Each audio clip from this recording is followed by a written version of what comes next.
Bones collacios y bien llegados, otro programa más a la Caixa de Pandora. ¿Podemos volver a empezar? Sí. Bones collacios y bien llegados, otra semana más a la Caixa de Pandora. Estamos aquí otra semana más en el Bar Café Nior para falar dun tema nuevo. Este día de hoy vas a agarrarlo tú, Guille, ¿vale? Así na que... bueno, espera, antes de voy a agitar aquí los papelucos y venga, tócate agarrar el tema de hoy. Pues este. A ver. ¿Pondrías las libertades individuales por encima del bien colectivo? Bueno, vale. Venga. 1, 2, 3, entamamos. ¿Pondrías los intereses individuales pero enriba de Las libertades. las libertades individuales pero enriba de lo colectivo?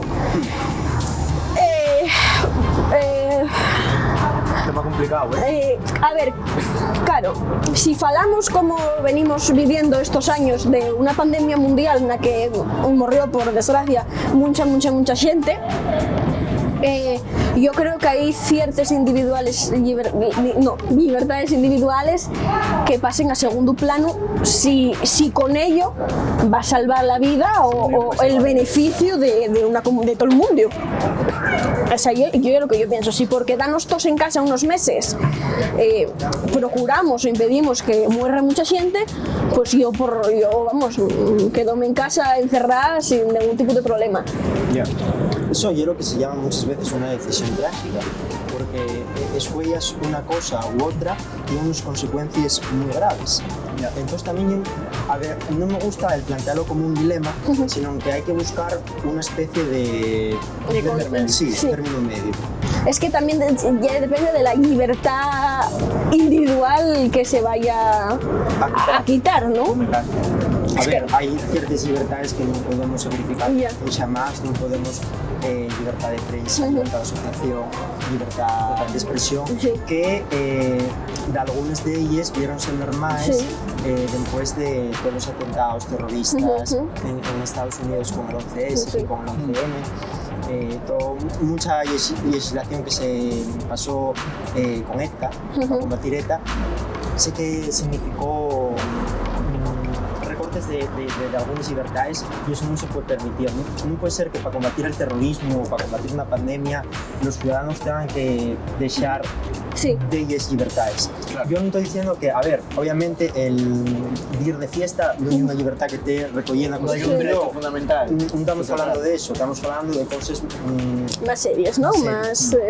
Más trascendentales, si cabe, que quedase 3 meses presiado en casa. ¿Qué dices tú? A ver, en ese sentido, el escoger las libertades fundamentales no tenía que significar vivir para vivirse, simplemente poder salir a dar un paseo, poder salir a correr. A ver, ya que en muchos países fíjose y tampoco pasó nada. Ya que nos tuvimos un confinamiento que fue muy duro en comparación con el resto de Europa y fue el más duro de las democracias occidentales. Quizá habéis visto ahora que no hubiese hecho falta tanto, pero también veo que, por ejemplo, si en algún momento de cuando la cosa estaba más seria, más grave, cuando había muchos contagios, nos dejen rienda suelta y nos dejen salir, es que no vemos se ve.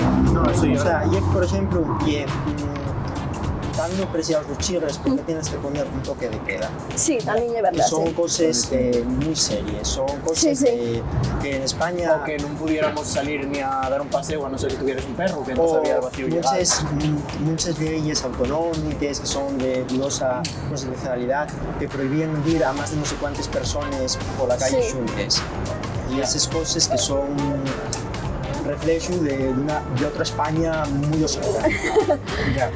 Bueno, yo creo que en conclusión y para acabar con el tema de Güell, podemos decir que según la libertad que se vaya a quitar en ese momento, sí se puede hacer para beneficiar al colectivo de todo el mundo, pero depende también de la libertad que se vaya a quitar. Así que... Hay situaciones que están por encima de lo que queremos. Están por encima del bien individual. Evidentemente, como hay un tema grave de salud como fue el COVID o la COVID-19. Es que ya a mí lo de la COVID-19 no me sale.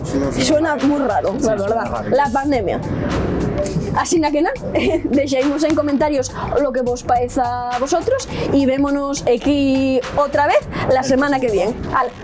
¡Hasta luego!